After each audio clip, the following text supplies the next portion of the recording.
Hello everyone. This video is about a 7-month roadmap for NEET UG 2026. This is subject specific, so this is physics and chemistry.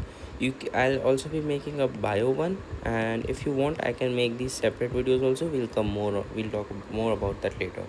So, मेरा नाम तन्मय गुप्ता है, and I'm from Jaipur, and my rank was 1231 in NEET UG 2025. And I had 98.79 percentile in JEE Mains 2025 with a rank of 18,000 and 100 percentile in physics. And I'm currently a student at SMS Medical College, Jaipur. Right? So let's begin. First off, I would like to tell you about my resources that I used. So I used to study from JEE Mains PYQs, NEET PYQs, MedEasy plus teacher notes, modules, test ये मैं पढ़ ही रहा हूँ जो मैंने लिखा है ना. I more explain more about this letter है ना. JEE advance PYQs, NCERT back exercises, NCERT exemplar, reference books थोड़ी बहुत और अदर कम्पिटिटिव या नॉन कम्पिटिटिव एग्जाम्स के question. So let's talk more in depth. देखो JEE मेंस PYQs मैं करता था एडुनीति से है ना. मोहित गोइंका सर है. Let me write his name. Mohit Goenka sir. He is an excellent teacher. वो बहुत अच्छे से कराते हैं PYQs. एंड इनके जो टॉप 200 वाले PYQs है ना, let me tell you something. Top 200 वाले PYQs जो है इनको आप लगभग जैन से लेके मार्च तक करिएगा.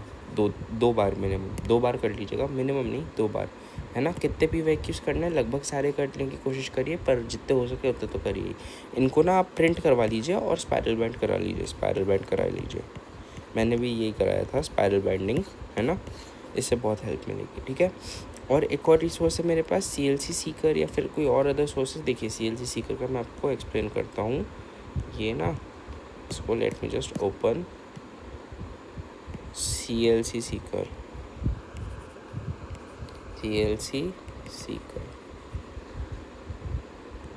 हाँ ये गलत हो गया.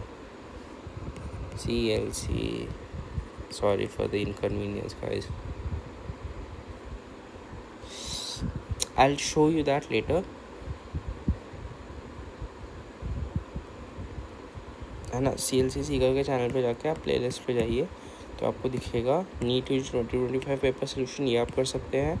बाकी इसमें देखिए आपको इतने सारे PYQs दिख रहे हैं ना. इनमें से मैं बोलूँगा आप ये JEE मेंस पे PYQ है ना, ये कर लीजिए. इसमें सारे के सारे PYQs हैं chapter specific. Sorry for the नाम है ना. चैप्टर स्पेसिफिक है. दीज आर नॉट लाइक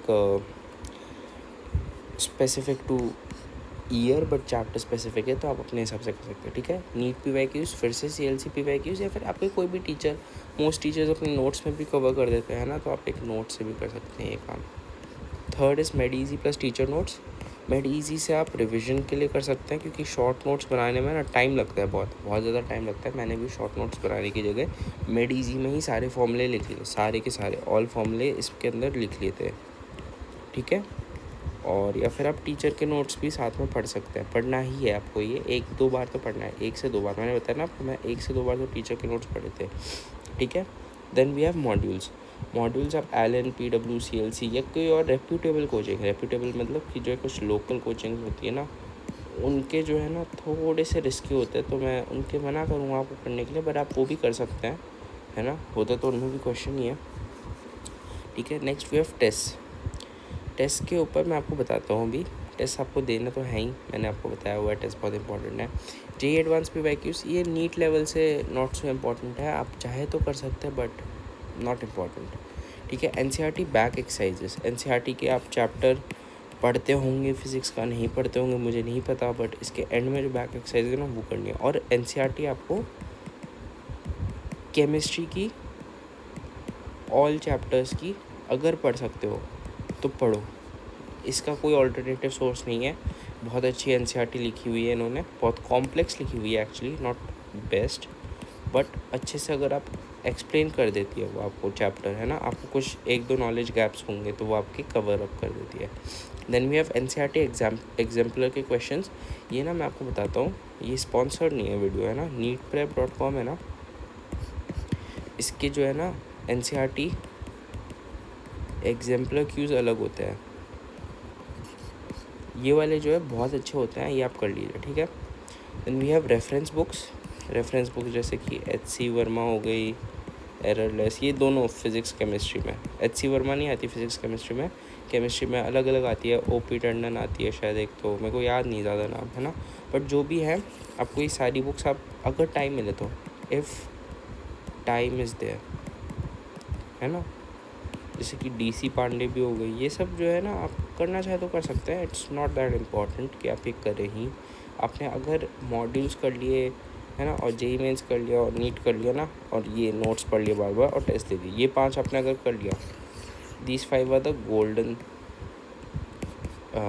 क्विंटुप्लेट, ठीक है। और बैक एक्सरसाइज कर लिया आपने तो आपको बहुत ही ज़्यादा आप मतलब लाइक टॉप 10K में आ सकते हैं, अगर आपने सही से एकदम ईमानदारी से करी है बैक एक्सरसाइज और एग्जाम्पलर क्वेश्चन, और ये सारे के सारे कर लिए तो टॉप 5K पक्का।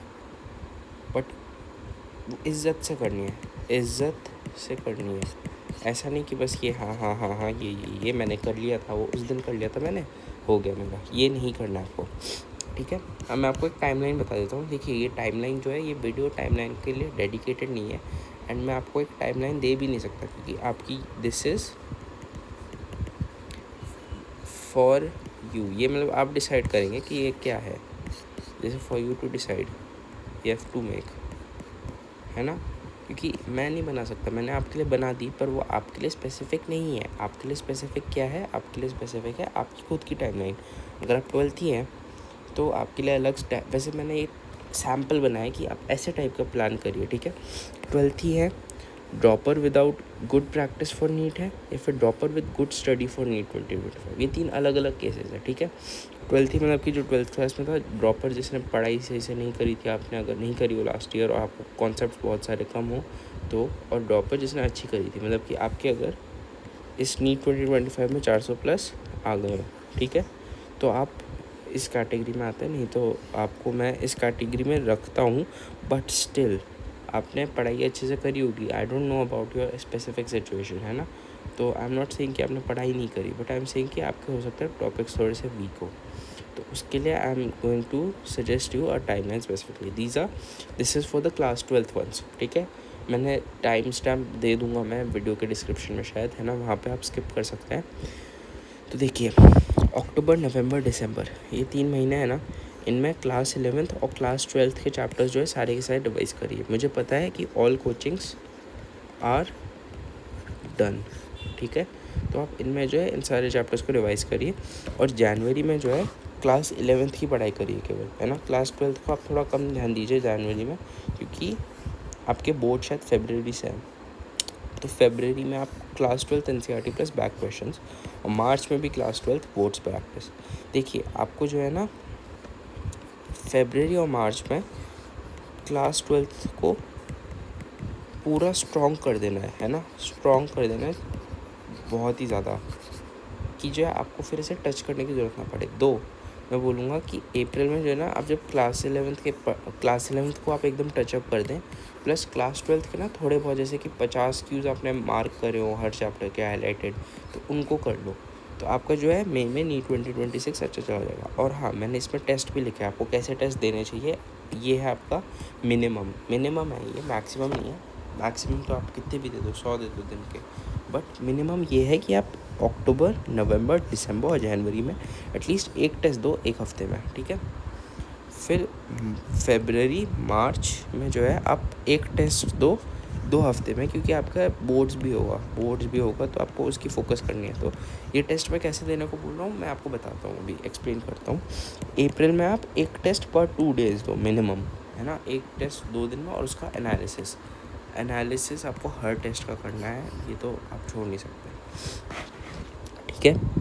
ये है फॉर दोज हु जिनका मतलब अच्छे से पढ़ाई करी थी। मैंने बताया ना आपके, अगर 25 में 400 प्लस थे और आप कॉन्फिडेंट हैं कि आपने अच्छे से करी थी, तो ये आपके लिए है कि आप अक्टूबर, नवंबर, दिसंबर। वैसे तो मैं बताता हूँ, मेरे को गाइडेंस की ज़रूरत इसलिए नहीं पड़ी थी क्योंकि मैंने ये वाले में कैटेगरी में था, मैंने अपना सिलेबस इसी टाइम पे ख़त्म किया था, दिसंबर के, है ना।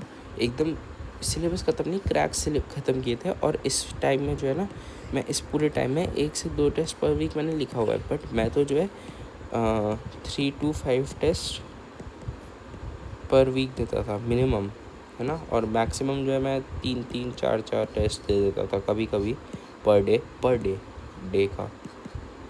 तो आपको अपने हिसाब से देखना है, ठीक है। जनवरी फरवरी में क्वेश्चन और एनालिसिस करना है, मैंने लिखा ही वैसे मैं पढ़ ही रहा हूँ। मार्च अप्रैल में इसमें आपको थ्योरी वापस से रिवाइज करनी है और क्वेश्चन प्लस एनालिसिस करना है, और इस टाइम पीरियड में आपको एक टेस्ट देना है हर 2 दिन में। ये बहुत इंपॉर्टेंट है आपके लिए कि आप टेस्ट दें और एनालिसिस करें, ठीक है। अब मैं उनके ऊपर आ जाता हूँ जिन्होंने सही से पढ़ाई नहीं कर पाए थे वो किसी भी कारण से, ठीक है।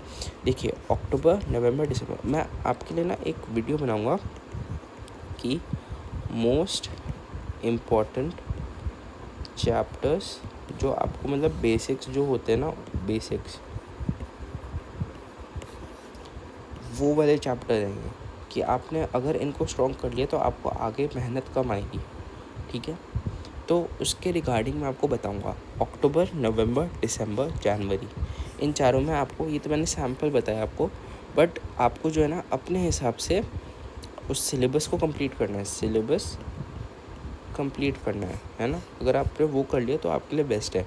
देखिए मैंने अक्टूबर में 11th का पार्ट 1 रखा है, यानी कि work energy power rotation gravitation तक, मतलब कि unit and dimension to gravitation, यहाँ तक आपको अक्टूबर में कंप्लीट करने की कोशिश करनी है। वैसे तो मोस्ट ऑफ देम का हो रखा होगा, कहीं ना कहीं बीच में ही होंगे इसके, बट अक्टूबर में आपको कंप्लीट करना है। क्यों? क्योंकि नवंबर में मैंने आपको दिया है 12th का पार्ट 2, यानी कि कौन सा चैप्टर हो गया ये, रे ऑप्टिक्स को छोड़ दीजिए आप अभी, शायद आप wave plus wave optics plus wave mechanics वाला जो चैप्टर होता है ना 11th का, वो प्लस आपका जो है मॉडर्न फिज़िक्स और सेमीकंडक्टर, ये 3 चैप्टर आपको करना है दिसंबर में। मैंने ये यहाँ पे क्यों नवंबर में सॉरी यहाँ पे क्यों रखा है, क्योंकि these are the highest reward chapters, मतलब कि जो है आपको इनमें मेहनत कम करनी पड़ेगी बट आपको रिवॉर्ड बहुत हाई मिलेगा, और आपने इनको जल्दी से कर लिया ना तो आपकी ग्रास्प हो जाएगी। लेकिन इनको करने से पहले आपको 11th क्लास का पार्ट 1 करना ही पड़ेगा, क्योंकि अगर आपने 11th का पार्ट 1 नहीं किया है ना तो आप 12th का पार्ट 2 नहीं कर पाएंगे। उसमें क्वेश्चंस आते हैं ऐसे कि जो है आपने इस वेलोसिटी से फेंका किसी इलेक्ट्रॉन को और एक न्यूक्लियस है, तो बताओ कितनी स्टॉपिंग डिस्टेंस होगी वगैरह वगैरह, है ना। तो ये आपको देखना पड़ेगा, ठीक है। आई वुड से कि आप अक्टूबर में 11th का पार्ट 1 करेंगे ना और नवंबर में 12th का पार्ट 2 करेंगे, तो इसमें साथ में इलेक्ट्रोस्टैट के बेसिक भी रिवाइज कर लीजिए। बेसिक्स एकदम ही बेसिक्स हैं, एकदम ही, मतलब कि आपको एडवांस में जाने की ज़रूरत नहीं है, बिल्कुल बेसिक से कर लीजिए, आपका हो जाएगा। फिर दिसंबर में आपको 12th पार्ट 1 से जो है, और इनऑर्गेनिक केम मैंने वो बताता हूँ आपको, पहले फिजिक्स का कंप्लीट कर दूँ। 12th पार्ट 1 आपको कंप्लीट करना है, और फिर जनवरी में 11th पार्ट 2, मतलब कि जो है ऑसिलेशन फ्लूइड वगैरह वगैरह, ठीक है। फरवरी मार्च में मैंने आपको टाइम दिया है कि आपका कोई भी चैप्टर रह गया हो, जैसे कि मान लीजिए आपका, मैं आपको इम्पोर्टेंट टॉपिक्स बताऊंगा, वो तो आपके छूटने नहीं चाहिए, बाय चांस छूट गए तो कोई बात नहीं, बट छूटने वो बिल्कुल नहीं चाहिए। लेकिन अगर कुछ वीक चैप्टर या कुछ छोटे मोटे चैप्टर आपको छूट जाए तो आपको फरवरी मार्च में कर सकते हैं, है ना। आपको 2 महीने का टाइम मिल रहा है। अगर आपके ऐसा कुछ नहीं है या फिर आपके बहुत कम चैप्टर्स छूटे हैं तो क्यूज़ और एनालिसिस आपके लिए लागू होता है यहाँ पे, है ना। जो वहाँ पे यहाँ पे मैंने लिखा था वो यहाँ पे भी आपके लिए यही होता है अप्लाई। अप्रैल में आपको टेस्ट देने हैं मोस्टली, और साथ ही साथ क्वेश्चंस करना है। ऐसा बोलते हैं ना लोग कि नीट के एक दिन पहले जो है आपको टेस्ट नहीं देना होता है, ये गलत है। मतलब मैं बताता हूँ आपको कहाँ तक देना होता है। जैसे कि मेरा था 4 मई को ना, मैंने शायद 2 मई तक दिया था, इस टाइम तक मैंने टेस्ट दिया था, और इसको मेरा नीट का एग्ज़ाम था। तो कॉन्फिडेंस कम होता है, बट आपको ना सेल्फ कॉन्फिडेंस यानी खुद पर भरोसा रखना, मैंने आपको पहले भी बताया था, ये आपको करना ही होगा। टेस्टिंग ओनली, मैं इसमें बता देता हूँ आपको कितने करने हैं। अक्टूबर नवंबर दिसंबर जनवरी, ये आपको हर हफ्ते एक टेस्ट देना है। मैंने कईयों को देखा है नहीं देते हैं, वो बिल्कुल नहीं देते हैं। I am strongly suggesting you, देना है तो देना है, ऐसा नहीं है कि आप नहीं दो। फरवरी मार्च अप्रैल आपको 2 टेस्ट पर वीक देने हैं, है ना। और अप्रैल में जो है ना आपको मैंने लिखा है ना टेस्टिंग ओनली, इसमें आप क्वेश्चंस भी करना है, आपको क्वेश्चंस और एनालिसिस भी करना ही है। ऑफकोर्स टेस्ट के साथ एनालिसिस मैं बोलूँगा नहीं, बार बार करना है। तो टेस्ट और कोचिंग आप कहाँ कहाँ की कर सकते हैं? आप एक एलन के टेस्ट कर सकते हैं, आकाश के, PW के, CLC, NEET prep, new light, गुरु के पास, ये कोचिंग के नाम ही है। आप चाहे तो स्क्रीनशॉट ले लीजिए इसका, है ना, क्या कहाँ कहाँ के करना है। मैं आपको टाइम देता हूँ, एक्सक्यूज मी। ठीक है, आगे बढ़ते हैं। सिलेबस कंप्लीशन, आपका सिलेबस कब तक कंप्लीट होना चाहिए? देखिए 12th का मुझे पता है कि आपका सितंबर को हो गया, बट अगर कुछ रह गए हो तो आपका दिसंबर तक तो हो ही जाना चाहिए। सितंबर टू दिसंबर आपका हो ही जाना चाहिए इस बीच में, है ना। अगर आपका इससे लेट चल रहा है तो दैट्स ऑन यू, मतलब कि आपकी कोचिंग आपको स्लो करा रही है, बट आपको खुद ही से पढ़ना तो पड़ेगा ही। ड्रॉपर्स विद नॉलेज, मतलब कि जिन्होंने पढ़ रखा है पहले से, उनका दिसंबर टू जनवरी या मे बी फेब तक क्लास चल सकता है। ड्रॉपर्स जिन्होंने नहीं पढ़ा था होता, उनका फेब मार्च तक हो जाना चाहिए, है ना। उसके बाद नहीं, उसके बाद बिल्कुल नहीं। कुछ लोग बोलते हैं कि एलन के एक बार AIR-1 ने जो है ना वो अप्रैल में 15 दिन पहले करा था नीट के। ये क्या होता है? आपको वैसा बनना है क्या? 15 दिन पहले तो कई लोगों ने करा था, आपको एक का टॉपर दिख गया तो ऐसा थोड़ी सभी ने जो टॉप किया वो उन्होंने पहले ही कर लिया 15 दिन पहले। कई लोग जो है 9th में कर लेते हैं सिलेबस, उनका नहीं होता सिलेक्शन। 15 दिन पहले करने से कैसे हो सकता है, मतलब, है ना। तो आपको भी जो है थोड़ा सा 15 दिन पहले नहीं, ऐसा नहीं कि मैं अप्रैल में चला रहा हूँ, मई में चला रहा हूँ सिलेबस, कई लोग तो वैसा नहीं कर सकते आपको जल्दी से फेब या मार्च तक कंप्लीट कर लेना है। जितनी जल्दी और अच्छे से सिलेबस कंप्लीट करोगे उतनी ही आपके अंदर कॉन्फिडेंस आएगा। I would like to talk about, मैं मतलब अब नेक्स्ट क्या वीडियोस बनाऊंगा, है ना। Thank you for watching till now, और I am going to ask you guys for your suggestions कि कौन सा वीडियो बनाऊँ। रोड मैप फॉर बायोलॉजी, ये तो आएगा ही आएगा, अभी बनाऊँगा मैं से। डिटेल टेस्ट रिव्यू का वीडियो बनाऊँगा मैं अगर, तो वो आपको बनाऊँ कि नहीं। टेस्ट रिव्यू, मैंने बहुत सारे टेस्ट दिए, मैंने बताया ना आपको, तो मैं आपको हर कोचिंग ऑलमोस्ट बता सकता हूँ, ठीक है। अच्छा, मैं आपको एक चीज़ और बताना चाहता हूँ। देखिए, सॉरी, आप लोगों ने, कई लोगों ने क्लिक ऑफ कर दिया होगा, बट आप जो टेस्ट देंगे ना वो 2 तरीके से हो सकता है, प्री मेड या फिर कस्टम। मैं कस्टम टेस्ट में बहुत बिलीव रखता हूँ। प्री मेड मैंने 50% प्री मेड और 50% कस्टम दिए होंगे। एंड आप कस्टम टेस्ट कहाँ से बना सकते हैं? एक तो नीट प्रेप, और एक आप दे सकते हैं कुछ, एक और ऐप होती है ना, शायद डार्विन होती है, कौन सी होती है, एक ऐसी शायद ऐप होती है, उससे आप दे सकते हैं। इन दोनों से आप बना सकते हैं। मैंने नीट प्रेप वाले दिए हैं, मेरे को ये बहुत अच्छे लगते थे, बहुत ज़्यादा दिए मैंने। मैं ऐसा करता था कि टेस्ट से ना, मैंने आपको बताया था, टेस्ट से एक हफ़्ते पहले मैं neetprep.com पे डेली 1 to 2 टेस्ट देता था उसके सिलेबस, उसी सिलेबस का, ठीक है। Anyways, coming back to the topic, road map for biology बनाऊँ, डिटेल टेस्ट रिव्यू बनाऊँ, 1 शॉट या फुल शॉट लेक्चर्स कौन से? देखिए, ये 3rd वीडियो जो है ना, ये मुझसे रिक्वेस्ट किया है आप लोगों ने, 1 शॉट या फुल लेक्चर्स, कौन से चैप्टर के कौन से देखें। कई चैप्टर्स होते हैं ना, जैसे कि सॉलिड हो गया, सॉलिड स्टेट जो फिज़िक्स का है जो अभी बचा है, तो इसके अंदर होता है कि जो 1 शॉट देख लें, क्या ये तो छोटा सा ही है। तो मैं आपका इस पर भी वीडियो बनाऊंगा पूरा इन डिटेल, है ना। और how to prepare for coaching test, ये वाला वीडियो भी बनाऊंगा मैं आपके लिए, ओके। आप मुझे बताइए आपको कौन सा वीडियो इनमें से पहले चाहिए। वैसे तो मैं सारे के सारे बनाऊंगा ही, है ना। I will make an upload schedule and I will post that upload schedule, I believe, ठीक है। Thank you guys for watching, and I know थोड़ा इरेगुलर हो गया है, बट कॉलेज स्टार्ट हो गया है हमारा, तो इसलिए sorry for the inconvenience. Thank you guys.